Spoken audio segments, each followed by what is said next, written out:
Welcome back to the Better Everyday Podcast, where we are unlocking our best self one episode at a time. My name is David Garcia, and this is my beautiful co-host, Grace Garcia. And today marks episode 19. We are happy to be doing this episode 19. We are happy to be consistent.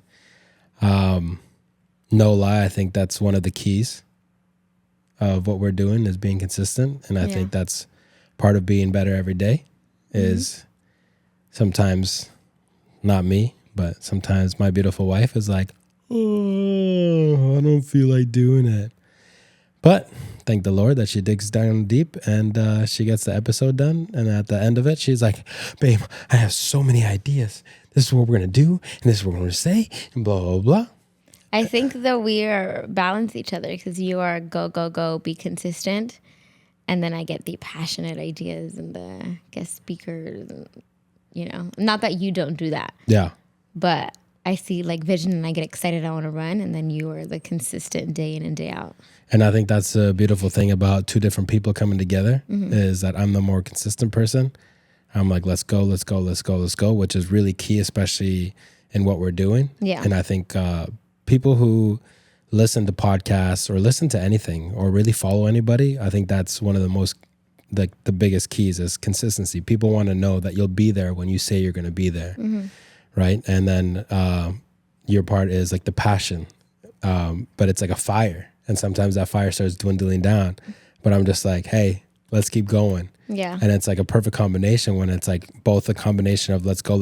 And you're like, I got these awesome ideas, which, I mean, you've had the best idea so far. The most viewed video that we have, episode that we have is episode 17, the one dealing with loss, which again has been great. And your brother actually went to our church on Sunday, and he was saying that a lot of people were recognizing him just from that episode. They didn't really know who he was, but they were like, "Oh, you're from that episode," which is really awesome. Yeah. Yeah. So. Yeah, what brings us to today, episode 19. Today, I think, is going to be a pretty important topic. Well, I guess we think that all of the topics that we talk about are important, but today is pretty important because today I had the idea of talking about seeking counsel and seeking wisdom. And as you may know already, we have gone to counseling twice. The first time, I don't remember how many weeks that we did it, but we did a good amount of sessions with the lady. I forget, something came up and we took a break and then we just never really went back. Oh, we were hosting our Connect group. Yes, we were hosting our Connect group. We had to take a break, but we never went back. But then later on, not that long after that, there was a program at Biola University. I don't know if I'm allowed to say it, but if I'm not. No, you are. I never know what I'm allowed to say or not. Sometimes you're like, what are you doing? But Biola University had this program where it's like 10 weeks. You get to do sessions for free. And it's the students that are about to graduate, right? Yeah. And they need to like get in these hours. And that one was really cool. And we've talked about it a little bit. The first time that we went to counseling, it was more, here are tools that you can use to work out your differences. And also, let's use these tools in front of the counselor so we can make sure that we're doing it properly. And she can also help us dig deeper. The second time that we went into counseling, it was more about the emotions. Tell me how you feel. How did that make you feel? Well, do you think that this connects to that? And like, it was more of that. It wasn't so much tools. It's just working out our feelings, right? And I guess why I'm bringing this up is because I believe counseling is very important. For us to seek counsel, for us to seek wisdom is very important. And so I guess I just want to let's start off the conversation by me asking you, why is it that you wanted to do counseling? Because in all reality, you wanted to do counseling before me, and you actually did do it solo before me. So what made you get into counseling? What made you seek that? I think when I was already kind of done feeling how I felt, it was in a moment where I was a mom already, but I was kind of the only one in my friend group really thought was a mom. And you're talking about when you went solo? Mm-hmm. Okay. And what year was this? Do you remember? I think it was 2018. Because Elijah was about like 1 year old, or he was going to be one. And then my mom's death anniversary already was a little over a year. Mm-hmm. And I definitely felt like I kept putting my mom's, like the grief, I didn't know how to grieve properly. And again, I felt alone because I had my siblings, but I was like, well, I'm the only one right now that's a mom. And I was navigating like new waters. So I was like, I don't really know who I can talk to, like, or if there was moms around me, they didn't have grief like I did. So I was just looking for answers, and I was like, I don't know who to go to. So I felt like the best thing I could do right now is go to a therapist who can give me insight, and maybe they might not like exactly have experienced what I've experienced, but they can guide my thought process, guide me to healing, and give me the tools that I needed. So that's why I sought counseling, because I was like, no one around me can really help. No one around me truly feels what I feel, and so I need to go somewhere. So what I'm hearing you say is that you felt alone a little bit in what you were feeling? Yeah. And so you were like, nobody else understands, and so I need somebody to at least help me, guide me through these feelings and reach a resolution. Yeah. And then when you first decided that you were going to go, was there any like internal pushback where you're like, there's like, this is taboo, or I don't know, this is not what I should be doing? No. And at that time, I think I was the only one that I knew went to counseling, like therapy. Our church, for sure, the church that we went to at the time, didn't talk about therapy. No one said it was bad though. Like, no, it wasn't talked down upon. It was just never talked about. Mm-hmm. In our Hispanic community, that's not something that's recommended. And so I didn't really think about it. I was just like, I need to get better. Like, I want to get better. I'm going to go. So I had no pushback in like, oh, this is wrong, or I feel like I'm kind of giving up on God or prayer or anything like that. I didn't feel that at all. There were some exercises that felt like really weird, and I'm just like, this is weird, but I'm just going to do it. Like, I'm here. But yeah, not that it was taboo or anything like that. Okay, and out of curiosity, I'm just asking for the sake of, if anybody's listened to this and they were like, what are these weird activities that you had to do, and was it worth you doing these weird activities? Well, the one I remember the most was I had to like sit across from an empty chair and pretend my mom was sitting in that chair and speak to her. Like, what would you tell her right now? Like, how do you feel? And I was like, this is weird, because she's like off to the side, like watching me. So I'm like, this is weird. You're looking at me speak to an empty chair. So that felt really silly. And she's like, it's going to feel weird at first.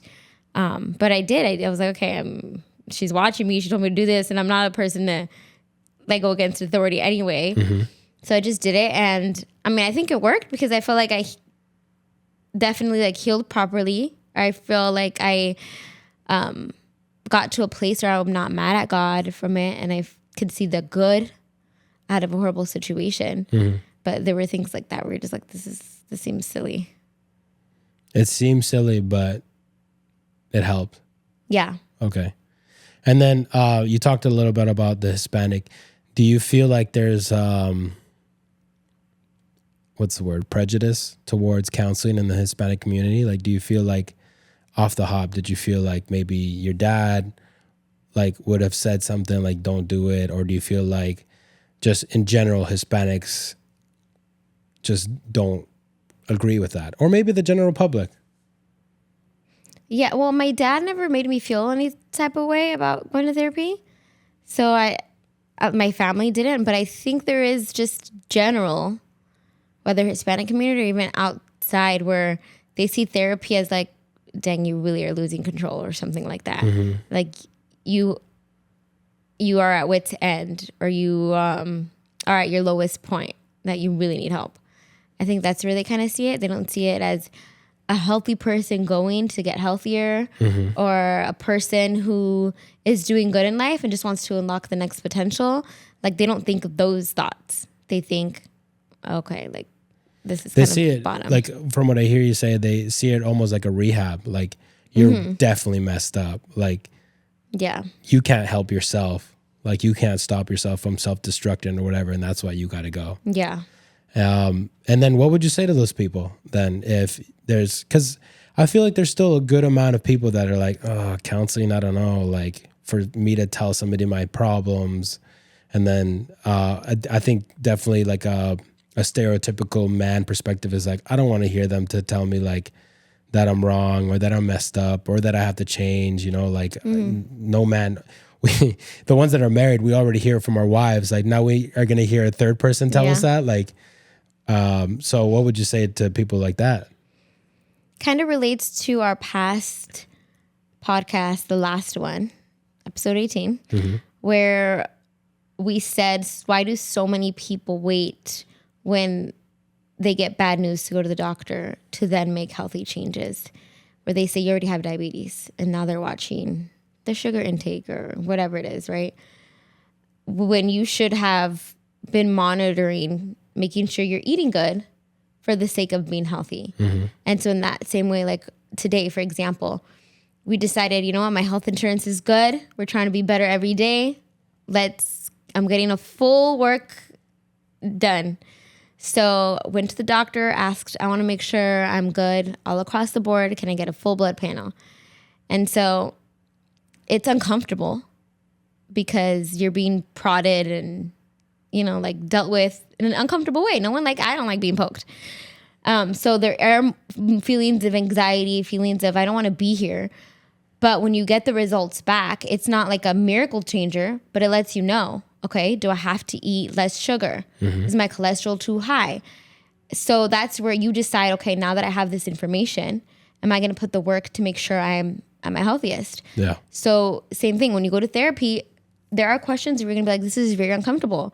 I don't want to be here. Do we have to talk about this? Or you're bringing up things that maybe you thought were in the past that you're like, that's been 10 years ago. Like, why do I have to revisit it? But it's to gauge, is this going to lead us to a healthy life? Are we like green in all areas? Or there's some things that are yellow, maybe red, and it's like, hey, this is going to stop us from completely living a healthy, free life in our mental state. And so I think it's kind of like that checkup. Okay. And then so after you finished the first time that you went, when was the second time that you felt like I need to go back?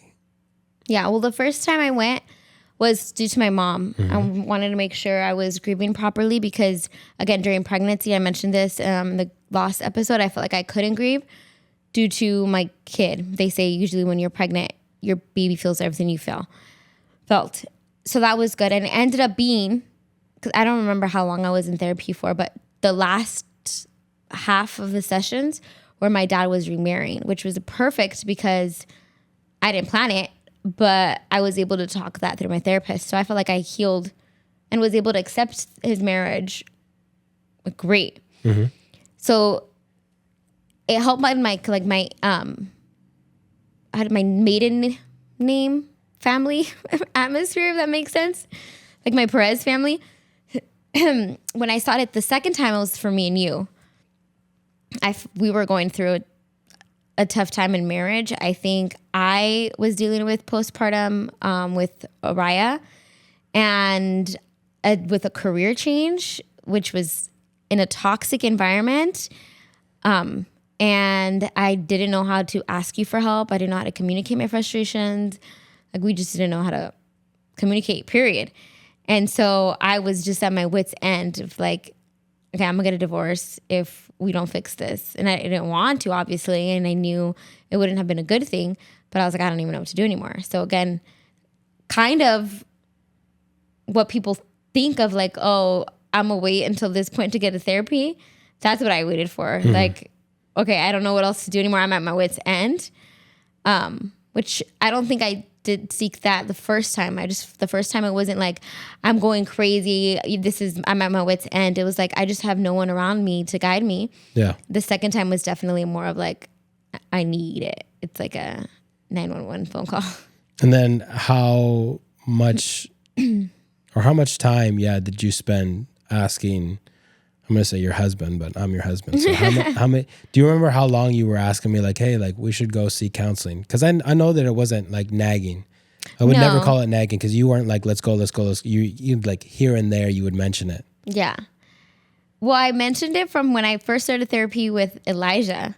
Okay. Because in our therapy sessions, when it was just me and the therapist, I would bring up things that would be stressful to me in the home, because she'd ask me like, just how are you? And that's when I was going back to school. So I was working, going back to school. We had our kid. It was a lot for me. But I guess bring you up, and she'd be like, you should consider going to marriage counseling. And I'd just be like, he's not going to go. Like, it was in a moment where I just knew you weren't going to go. And she like told me like a couple of times, and I'm like, okay, like if she really is bringing this up like multiple times, even if I'm not even asking her to touch up on our marriage, like I didn't go there for marriage. I was like, maybe she sees some like warning flags, like this isn't going to go good for you, or like for you to heal, for you to be a good person, it takes two. So I remember bringing it up like here and there. But yeah, I can't give like a for sure deadline, because I knew you are like stubborn. Like there's nothing that I can do to convince your mind unless I'm like begging. And that's not something I felt it would have been more good. Yeah. And so I was bringing it up then, but it wasn't consistently. I was just like, hey, you should go to therapy, or therapy is good. And I remember even when we did that marriage conference and we had that session, like I'm like, oh, let's go check it out. And you're like, okay. They gave us a free session. And the marriage counseling, I think it was like an hour, maybe not even an hour. It was 30 minutes. Oh, 30 minutes. And you're like, okay, like it's free, whatever, we're here. And you liked it. Yeah. And then after that, I was like, hopefully, yes. And no, he didn't want to go back. It took a while from that point to when we actually went to therapy. So I just kind of let God, like, I'm not going to pressure you. Okay, so we've kind of entered into a realm of marriage. And there might be listeners that, let's say, are women, they're wives. They've been dealing through some things in their marriage, and it's kind of stereotypical. The wife is like, hey, we need help. And they're like, hey, husband, like we should go seek help. And the husband's like, no, we're not that bad. Yeah. That's usually the answer. Yeah. We're not that bad. And that kind of correlates with what you were saying before. Like, you people usually wait until, oh, it's bad. Now we need to go. But usually the response is, we're not that bad. Like, we'll figure it out. Yeah. And so what would you say to them? Because right now I just said you weren't really nagging, and you said yourself like, no, it wouldn't have worked if you were nagging. So what would you say to them? To the wives or to the the wives? Yeah, I totally believe you can go through the motions of therapy even. But if you yourself aren't willing, like there's nothing that's going to change. And so you can nag your husband and even maybe get him to go. But if he hasn't set in his mind and his heart to truly do the change, like it's not going to get anywhere. It's like going to church. You can drag your husband to church, but if he in his heart doesn't want to have a relationship with God, there's nothing that you can do. And I think I truly believe in the power of prayer and that God has my back. And so I was like, God, if this marriage, if you don't want to see it fall apart, and if we were meant to be together, then he's your child. Like it's kind of like you're going to deal with him the way you want to. You're going to discipline him the way you want to, because that's not my role. And I truly felt like I did think to myself, like, if David loved me, he will do it. Yeah. But that's not something I can force. I can't force you to love me. I can't force you to show me, because at the end of the day, it's like me, and I think I've done this before when I was toxic, like, get me flowers. You get me the flowers, and then I'm upset, you're upset. Like, we're all upset. The act of the flowers didn't do anything. And so the same thing, I can get him to go, but it's not going to work. You're wasting time, you're wasting money. It has to be the man's decision to want to do the change, to get better for himself and then get better for the wife. Yeah, I completely agree. I always tell anybody who talks about counseling, if you're going to go, fully embrace it. You have to flip that switch of like, okay, I'm going to go in there and I'm just going to accept what I'm going to hear, and I'm going to embrace it, and I'm going to work on it. Yeah. Because in the end, the point of you going to counseling is for you to become better. And if you're not in that mindset, it's going to be a waste of money, because that I mean, you go to like a legit like counseling place, like it costs a pretty penny. Like it's not cheap. I think what were we paying? 160, 170 per session, and we went once every 2 weeks. Yeah, and the sessions were what, 45 minutes to an hour, depending. Yeah, about an hour. Yeah, and so yeah, it's a pretty penny, but it's an investment. Yeah, 100%. Like I will never say. I say it's a pretty penny because, you know, let's be real. It's let's say $70, like every 2 weeks. That's $340 a month. That's, for some people that may be a lot, but that it's an investment. It is an investment, and it's an investment that will pay off greatly. And we were a testament to that. Like we did it, and we could say like, yeah, it helped us a lot. Yeah, it helped us tremendously, and we became better for it. So, So let's have like a little side note in regards to talking about the maybe possible taboo, especially, I mean, I only say this because this is the realm that I've been in for all my life, and it's the Hispanic church. And so what are your thoughts in regards to the Hispanic church and the way that they view counseling or therapy? In the Hispanic church, I mean, they have great faith. Like they have great hope. A lot of them, I mean, I can only talk about me being in the United States. So we see them going from another country to here, trusting in God, believing that he has greater. And that's a lot. Like to do that, it takes a lot of courage. But then like they only rely on themselves. So that can only get you so far. Yeah. And unfortunately, we see it kind of like just stop there. Like there's no reaching out to see how can I get my kid in the best schools? How can I get a business here? How can I do generational wealth? It was like once I got here, like boom, that's it. Like, or I don't know. It's just like they're not really reaching out to like their community, you know? It's kind of like this mindset of like, we've got our own and that's it. I don't know why it's taboo asking for help, because you see in other communities, they open up businesses. It's like a family-owned businesses, and they thrive. I don't want to like name the exact like nationalities just in case I get them wrong, but you guys can think of businesses, other ethnicities. And I think it's for a lack of trusting each other and uplifting each other, and sometimes maybe sacrificing to help another person. And B, when it comes to faith, it's just God has me. Like it's taboo to think that you're going to find healing in another avenue when God tells us to be in community, when we can. It is God through people. Like the Bible says, who's the body of Christ? It's the church. It's us, different people making up Jesus's body. So it's not that Jesus is out of the equation. It's that Jesus through people is providing wisdom, is providing healing, is providing knowledge and resources. But I always hear sometimes I have the Bible, I have Holy Spirit, like I'm good. And they put themselves in a box, unfortunately, where it's like, you're not reaching for help. You can only go so far. And so they only go so far. They're not using everything that God has given them, which is a shame. But that's what I think. I think it's definitely a lack of community, maybe culturally, and then also just biblically. Yeah, I would completely agree. And now we're starting to get into the nitty gritty of why we should look at or seek counseling. I think in the Hispanic community, especially in the more old school, what's the word? Not apostolic, Pentecostal type of church community. Like they're all very Holy Spirit driven. They're all, I'm going to say it, like emotionally driven, like, and they're very faith driven, but faith driven, like to where it's like, we are going to sit here and God, you're going to do it.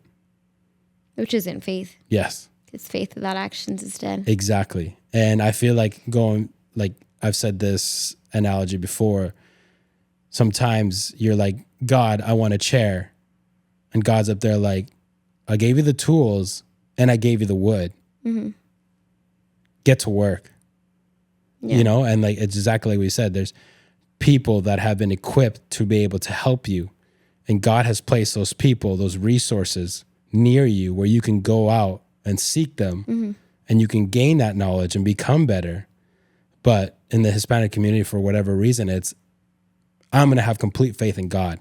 And it's almost like blasphemy to them to be like, I'm not going to rely on man. To rely on man is blasphemy. Like I'm going to rely on God. But they don't realize their weaknesses. Yeah. And I think that's part of the reason why somebody seeks counseling is you have recognized and acknowledged a weakness in you that you cannot fix yourself. Yeah. So you go out and you seek somebody who could help you with that. But they sit there and go, well, God's going to do something in my marriage. And usually that do something in my marriage, because we're talking about marriage right now, usually that's do something in my marriage is God is going to change my spouse. And we've talked about this before. A lot of times it's you that needs the work.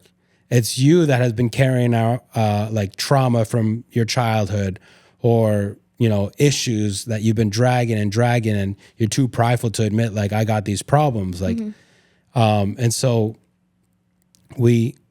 people just need to realize, hey, I have a weakness. God has placed resources and tools around me. I need to use them. Yeah. It's very simple. And so for somebody that may be asking, so you were kind of like every so often, hey, we should go to counseling. And I honestly did not decide to go to counseling.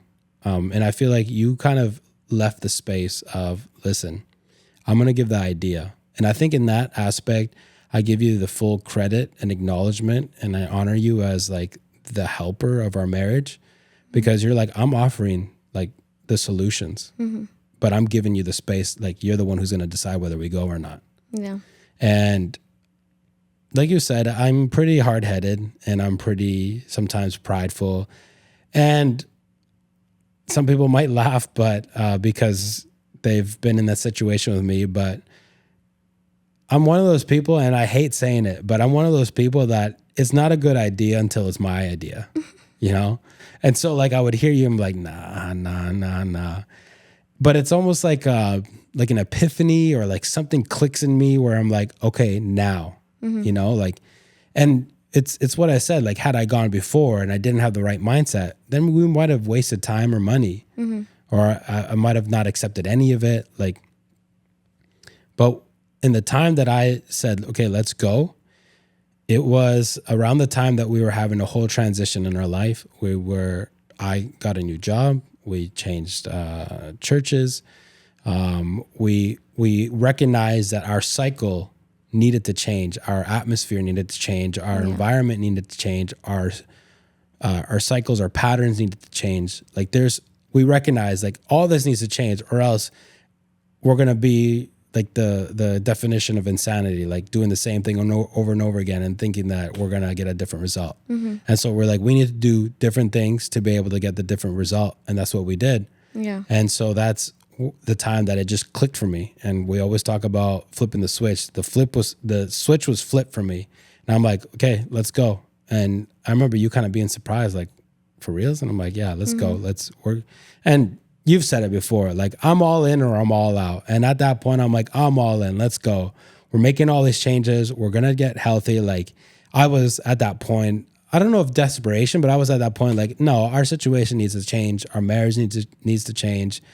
And I remember at that point, my focus and my alignment was starting to finally start transitioning into like family first.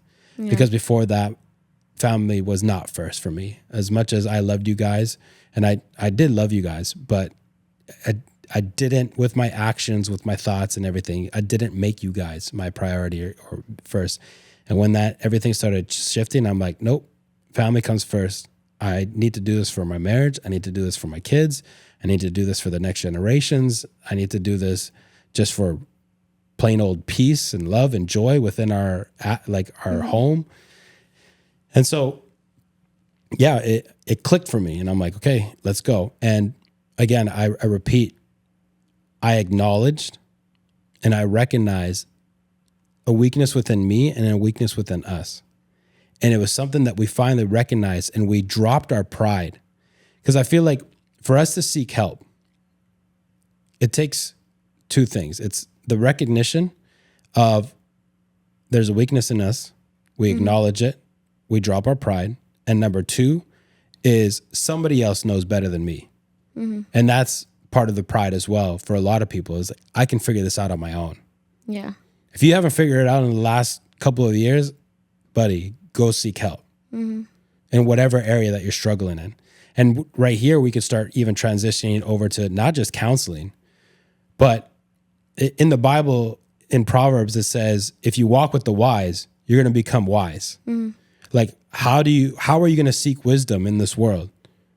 By having circles of wise people. And we're talking about wisdom in finances, wisdom in family, wisdom in marriage, wisdom with parenting, wisdom with what else? Health, wisdom with investing, like all these things. You need to seek those people. And now we're talking about counselors, we're talking about mentors, we're talking about coaches, we're talking about what else? Teachers. Advisors, all these things. And it's just like, we need that. But first, we need to recognize we have weaknesses. We can't do it on our own. And that's the other thing. And I'm kind of going on a tangent here, but just, follow me. Like, we need to recognize and we need to drop our pride completely. If we really want to be better every single day, we need to drop our pride completely and say, somebody else knows better than me. I don't know it all. I can't figure this out. Like, I need help. And that's part of the pride of many people, is saying, I don't need nobody. And that phrase right there, because I've said it before, and this is just me speaking from my experience, and maybe you guys can relate, but I don't need nobody. I got myself, comes from a place of pain.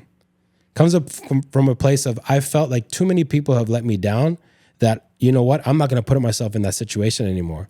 But like it or not, you need people. From the moment that you were born, you need people. And until the day that you die, you will need people. Yeah. So we need to die to our pride and say, I need people. Accept it. If you have to go through the process of like saying it every day for you to finally get there, or through counseling, go seek the counseling and be like, I have this problem. I don't want to accept the fact that I need people. And so anyways, backtracking, that's what I came to the realization of, is we need help. And when I finally realized that I need help, and like I said, flip switch, I was like, I'm in. I'm completely in. I'm going to completely die to my pride. And whatever this person is going to say, I'm going to accept it. And we've talked about it before. The first counselor, she would like make you go deeper and deeper and deeper, because she wanted to hear, and she wanted me to hear everything that you were feeling. And as you were speaking these things came up, as in you were saying, I'm afraid of my husband. I'm afraid of the way that he's going to react. I walk in fear.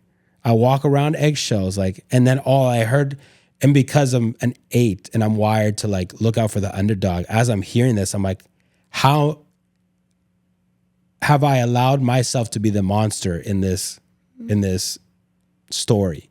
And now I am doing the very thing that I feel like I fight against.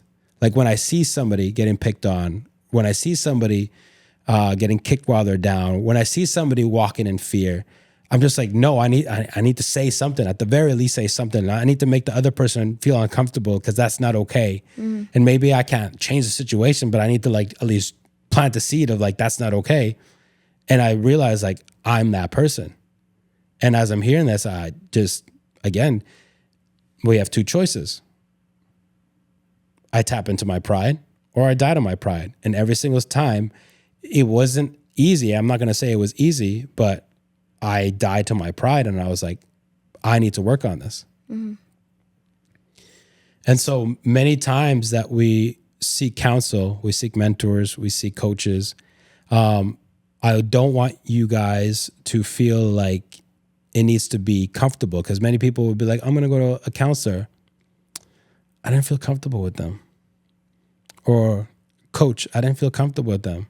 They're not there to make you feel comfortable. you're not going to grow in comfortability. There's a saying that goes, a great sailor isn't made a great sailor in still waters. It's made in rough waters. You don't learn in comfortability. You learn in uncomfortability. You learn in quote unquote failures or mess ups. That's when you learn. You don't learn when things are so easy. And so if you have somebody that makes you uncomfortable, as long as it's not like a creepy uncomfortable, like let's make that straight. Or they are saying things that you're like, this isn't true. Yeah. But if they're making you uncomfortable, as in like they're challenging you or they're telling you things that you might not want to hear, like I didn't want to hear that I was a monster in the story, but I was, like accept it. Because their sole purpose is to help you grow. Yeah. And so, yeah, I got to that point. And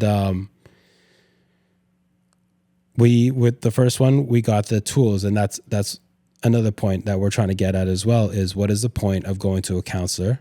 It's not just to talk about your feelings. It's not just to work out your feelings, but it's also to gain skills and get tools to be able to, when certain feelings that are similar to that one come up, because they may, you're prepared for it. Because the other thing that I don't like, and this is my personal opinion, you can weigh in.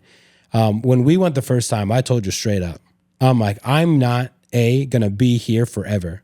I'm not gonna keep coming to this lady for the rest of our lives. I'm not gonna be the person that we go through a problem and I'm gonna call her up and be like, so and so, I need help because we're having a fight. Like I told you, we need to learn the skills. We need to learn how to do all this, and we need to be independent. And that's not out of pride, but I don't think that it's healthy for you to be so dependent. It's almost like using it as a crutch. Yeah, using it as a crutch, and also like a child being dependent for the rest of their lives on their parents. Like eventually you got to leave the house. Eventually you got to spread your wings and fly on your own. And I feel like a lot of counselors want that for their clients. Like, hey, I'm giving you the tools, but eventually you're gonna have to do this on your own. You know, I'm sure maybe some of the counselors are like, well, I like the money too, so Yeah, or like seeing it as we're always gonna need a doctor. Sometimes in our life, it's gonna be more frequent, the checkups. Like something's wrong, I need to go every month, and then other times it's okay, twice a year, and then sometimes it's once a year. And you kind of graduate like, okay, this part of our marriage sucked. Hopefully we graduate that.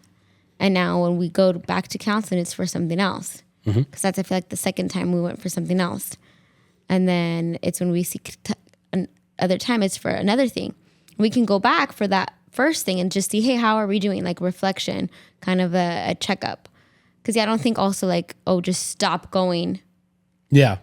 And that's one thing that we learned as well, is that going to therapy is similar to you taking your car in for maintenance. Nothing's wrong with the car, but that it needs maintenance to be able to continue going the miles that you need it to go. Yeah. You need to. And it's the same thing. Same thing as us going to the doctors. Many of us, especially in the Hispanic community, we don't go to the doctors. And a lot of us is because of it, out of fear. We don't want to hear bad news. Yeah. But again, okay, let's talk about that. Like, you need to hear that bad news sometimes. You need to know that you need to react right now. And it's the same thing that I said in episode 18. Like, it sucks when you get to the point of, sir, ma'am, it's really bad. And it's going to be hard for you, even like super hard for you to get back to healthy. So that's one of the points of going to counseling. And she even told us, our first counselor, she was like, once you get to a point where you feel comfortable and you're good and you're working things out, I would suggest, hey, come in like once a quarter, maybe twice a year, just a checkup, just to make sure, everything's good, just a general maintenance, just to hear how you guys are doing, how is conflict going? Are you practicing the things that we've talked about? Is there things that we still need to work out? Has there been a huge fight or something big that really affected us or did like provide a trauma for us or something? Like they're there to help. And that's the same thing. Like God provides these people around us, these resources, tools, knowledge, wisdom. And like, if we're going through something and we're like, God, please, please, please. For some of us, God's like, I've set you up pretty good. Yeah. Go. But I think, and I don't know what you think, but I think for some people, they almost, because they can't see God and they can't see a facial reaction, they feel more comfortable like, all right, I'm still Christian. I still believe in God. I'm going to tap into faith 100%. I'm going to lay it out all for him, But they don't see a reaction. There's no rejection. There's no nothing. There's no, maybe no correction at the time or whatever. And so they're like, oh yeah, it's just me and God, like mine and his relationship, like, hey, and then after that, we'll see what happens. And it's almost more comfortable to do that than to do it with an actual person that might provide feedback or a challenge or, I don't know, like something that may feel uncomfortable. Yeah, I agree. And I think therapy, it's taking kind of what you know, but applying it. Like, for example, I love reading books. I like the self-help books.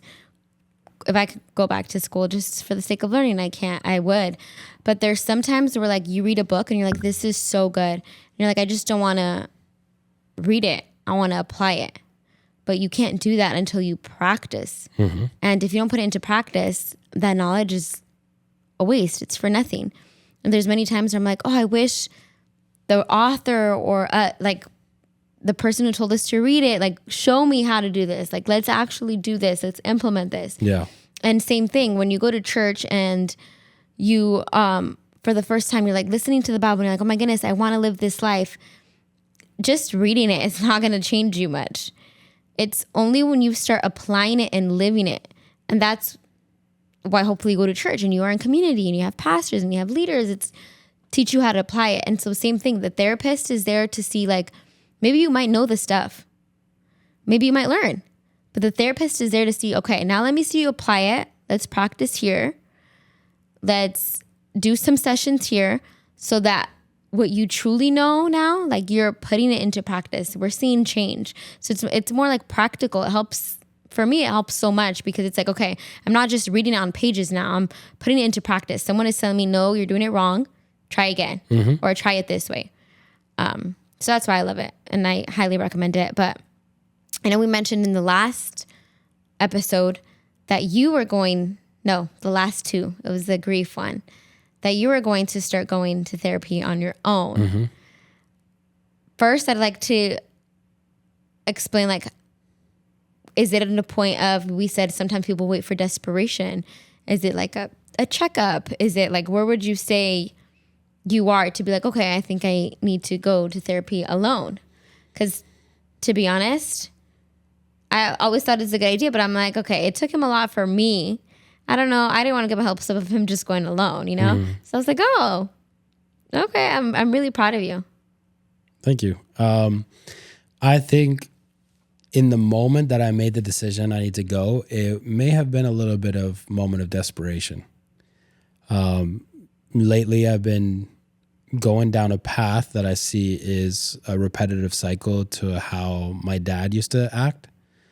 And then it's a combination of how he used to see the church. And I see myself starting to like jump into that cycle as well. And I'm like, the moment that I realize, and that's crazy. And I don't want to offend my dad in any way, but like, when I see that, I'm like, oh, heck no. Like, I see how he turned out. Like, that I don't want to repeat the cycle. There's no way. Like, I know that this story does not end well if I jump into this and I'm going to, like, repeat this all over again. Like, no. And then also, so me and my father also didn't have the greatest of relationship, right? And so lately, and I didn't even share this. This is going to be the first time that I share this with you. Like, I'm starting to notice there's like tension growing between me and Elijah. And it's not like nothing serious, but I don't want to because I don't remember at what point me and my dad's relationship really just like, it wasn't broken, but it was just like, there was a wall. And it's just like, I don't know how to explain it, but it was the easiest way that I can explain it is like we don't see eye to eye. Like I'm team mom, and like she understands me, she gets me, she does everything with me, like. And with him, it just felt like it never clicked. I don't remember at what point we got to that point. And now that I'm experiencing these things with Elijah and how I have kind of like grown up, where like been so easy to cut people off, but this is my son, and I don't feel that at all, but I don't ever want it to get to that point where I'm like, you screwed up one too many times, and I'm done with you, like, and so. I've noticed the tension, and I'm like, no. Again, I'm not going to jump into that same cycle. I'm going to seek help. And that's when I recognize like I need help. And kind of the same thing as you, like, I don't know who to turn to.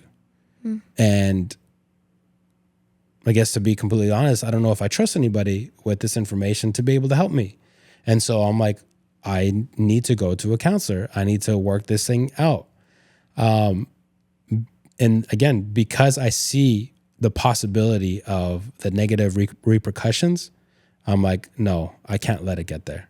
And that's why I've kind of been seeking, because the other thing that I told you was this thing that whatever it is that I'm carrying, and either I compartmentalized it. I'm not saying that right, but that's the best way I can say it. Yeah, that's a hard word to say. But anyways, I threw it all the way in the back, and I've been like, oh, like I'm fine. But for whatever reason, it's starting to like surface, and I'm starting to see like, oh, there's baggage and there's weights that I'm carrying, and they're holding me back. And I told you, I do not want to be the reason for our family not to continue forward. And especially like I'm taking on the responsibility of being the leader of the family. I'm like, then I need to do the work. Like I can't be the reason. Like, and that comes from a little bit of competitive, a little bit of pride. Like in like really like layman, like immature, like view of it. I don't want to be the loser of the group. I don't want to be the reason why this team loses. I want to be the reason why this team wins. And so I'm just like, okay, I'm going to go do the work. Like I have to. Yeah. And so, tomorrow is going to be not tomorrow. In 2 days. In 2 days, it's going to be my first session, and we will see how it goes. I'm just going to, the funny thing is I feel like I'm going to have a list, and I don't know how like usually people go, but you remember when we met with the financial coach and she's like, okay, tell me all this. And I was like, stop. Here's the Excel sheet. Boom. Yeah. And I feel like I'm going to do the same thing. Like this is what I feel. This is what I feel. This is what I feel. Okay. Help me. Yeah. And so I'm excited, and I really hope, well, not that I hope, I know that it's going to pay off. I know that it's an investment. And I really hope that I get healthier from this, and then that I could be a better father and a better husband and a better leader in the house. I'm proud of you. I'm sure it wasn't an easy conclusion to come by, but I think how you said you're a father. We all know a father plays such an important role. Mm-hmm. There's statistics done on it, even from a secular standpoint. Even biblically, we know the role that our God the Father has. It's so important. Like it's integral in the family. And not having a good relationship with your father, I can't even imagine like what the effect has done to you that you are aware of, like consciously, but even subconsciously, like things that you just do. And you're already a great father and a great man. So I know that it's how we said, it's just, I think it's like a checkup, and it's going to just unlock for your future potential. Because I don't think you were at a point where I would have been like, David, okay, go get therapy. Like I would have never suggested that. It wasn't out of, for me, like a desperation, like David, you're a bad father, or you're a bad husband or something. Mm-hmm. But just the fact that you brought it up makes me realize how healthy you are. Because to have that self-awareness of being able to catch yourself and say, okay, I'm not like my father, but this is something that could be, that is amazing in itself. And how a person can reach that, I don't even know. I don't know if it's you were born with it, if God has the grace over your life and I truly believe God has a big purpose for you because of that self-awareness. That self-awareness has helped you and saved you in so many ways. But yeah, to be able to just pinpoint that and say that and recognize, okay, I'm not where I want to be, but I'm not a horrible father, but still, this is wise to do. And this is looking out for all of us, for the whole team. I'm really proud of you. And I appreciate that. And that really means a lot, and that really helps. And I feel like I don't know if this is bad to say, but if more wives were more like you, I think the husbands would have an easier time to like accept what they got to do. That was so sweet. But yeah, because I know that a lot of men have a hard time accepting it because the women, it's a hard situation because the women are so fed up and they want better, but they've jumped into a hole of like desperation and like to the point of like, I don't know what else to do. I'm going to nag him. Yeah. And the man, if he agrees to go to counseling, like he's going with a bad mentality of like, she's dragging me there.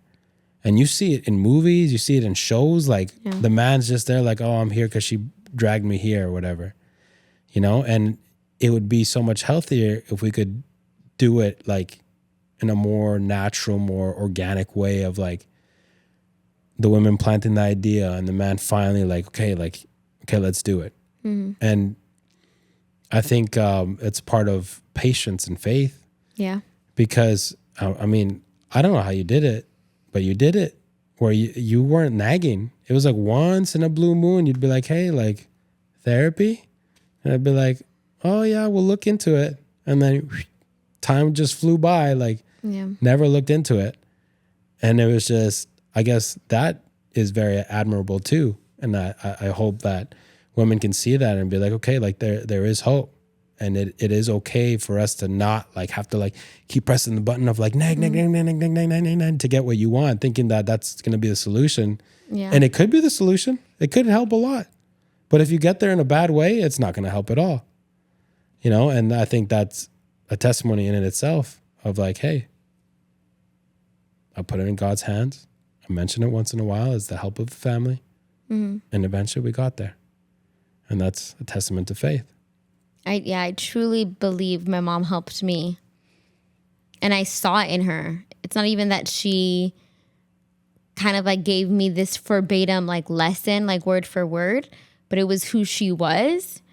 And so I think when your mom is that woman, you're bound to learn or like some of it to fall on me. Yeah. And I was so blessed to have that because she was a woman who always saw everything in life of like, no, I don't know how to say this without sounding weird, but hopefully you guys can see kind of what I'm trying to say.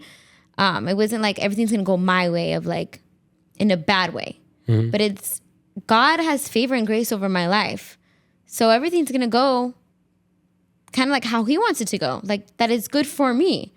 And just thinking of everything in life is going to go in the better for me and benefit my life because I am the daughter of the Most High. Like you stop becoming the victim and you start just seeing how God like blesses you. I don't know how to explain it. And so I didn't know how I knew, but I was like, I'm going to have a good marriage. Like, because God is good. Yeah. Not because I'm smart and married and like, we did not get married in a healthy way. Like we told you guys our marriage first days were horrendous, but I was like, I'm going to have a good marriage. I'm going to have a good marriage and that I'm going to glorify God in our marriage. We're going to do it. And so I think it was that hope in God of like, all right, God, get us there. Like same thing with like finances. I feel like God, that I'm going to be wealthy. I'm going to be wealthy.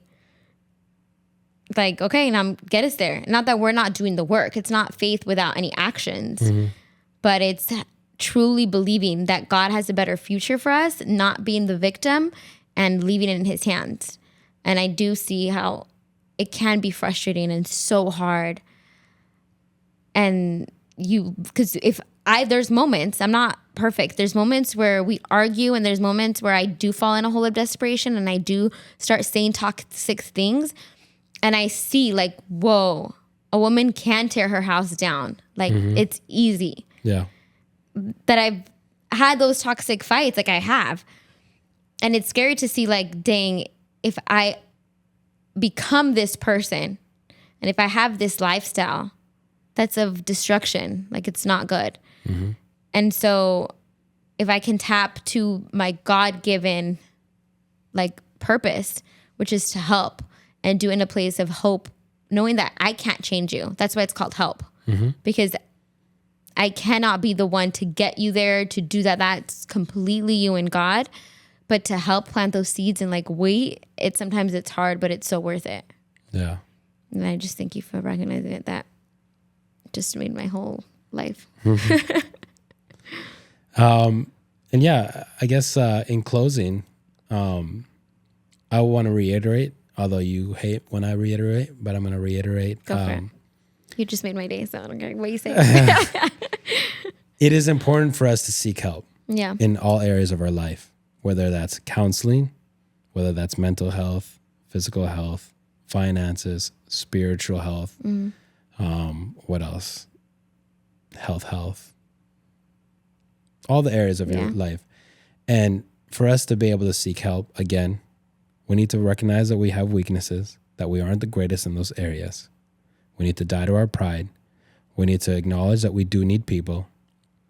And we need to acknowledge that somebody else knows better than us. And when we do that, we can go out and seek help with an open mind and open heart and be able to gain that knowledge. And the more knowledge and the more wisdom that you have, the greater that you'll be, especially if you're putting all that into practice. And not only that, the greater that you'll be, but the greater that you're going to have an influence over others to be able to also, even without you trying, to be able to pull these people up. Because your example and your testimony is going to speak more than your words ever could. Because especially with people that know you and they go, didn't you used to be the person that had this problem? Now you don't look like that person that has that problem. You know, and that in itself gives people hope. And so we do also want to say that from our perspective and our opinion, I would personally say that you should seek, if you're going to seek a counselor, seek a Christian one. Yeah. I cannot speak for the non-Christian ones. I can only speak, people may laugh, but from movies and shows. And sometimes it does seem, if those are any bit close to real, it does seem like sometimes they're a little bit too self-empowering, which also taps into pride as well. And especially in the cultural season that we're in right now, where it's all about empowerment and all about you. For a selfish gain, yes. Yeah. And you have to recognize when you're a Christian, because I truly believe a secular therapist can help. Like they know the brain, they know the same tools that they can give you wisdom, they can. But you have to recognize that when you are a Christian, your worldview, you see it from a Christian lens. Your outcome is completely different. It's to be more like Christ, and Christ is countercultural. So many of the things they're going to say is not for you to be more like Christ. Again, they can help you and better your mental health, but it's what is the end goal? Better mental health for what purpose? And a Christian therapist can get you to your God-given purpose. They're way more quicker because they know what the end goal is, which is to be more like Christ. Yeah, so we just want to encourage you guys to take time to reflect after hearing this episode, and just reflect on areas in your life where you feel like you need help, where you need a mentor, where you need a coach, where you need a counselor. Just reflect and then go seek the resources. We live in America, so the resources are there. Yeah. Any resources that you need, I guarantee you they're accessible. And even if you may not feel like you have the means to be able to do it, there's a lot of programs that can help. There's a lot of, like, if you speak to them and, hey, I'm trying to get this help, but I don't really have the means, they could help you out with working something out. Like, But that you're able to access those resources, you are. And so we would just want to encourage you guys. Again, this is all about getting better every single day, one episode at a time. And in order to do that, we need help. We need people. And that's the reality of it. Whether we like it or not, we need people. Yeah. And if we do try to do things alone, that's a very lonely life. And you're not going to grow very much. You can, at the very most, read books and podcasts, but it's through practice and experience where you're going to gain most of that wisdom. And so, do you have anything else to add or anything? No, I just can't wait for when you come back from post, like, first therapy session so we can debrief. I don't know if you would want to talk about it on the podcast, but I'm excited. I don't know if the first one is going to be all that. If I remember correctly, they do that questionnaire and stuff, and we don't get into the nitty gritty. You're right. I think it takes like 2 or 3 sessions before you actually get into the nitty gritty. Yeah. The first one is just kind of like an assessment to get to know like who you are, how you are. Why are you here? Yeah, why are you here? And they kind of start like, okay, they get a feel for how you are, how your brain functions, how your emotions function, and then they can start working. Yeah. And so, but we'll keep you updated. Yeah. And we thank you guys once again for taking the time to listen to this episode. We appreciate you guys. We appreciate your time. We're very honored and humbled that you watch these episodes. And we hope that we can be of blessing and of help to you guys in any single way, at the very least, for you guys to have thoughts, to be able to better your lives every single day. And so we love you guys. Babe, I love you. And we will see you guys on the next one.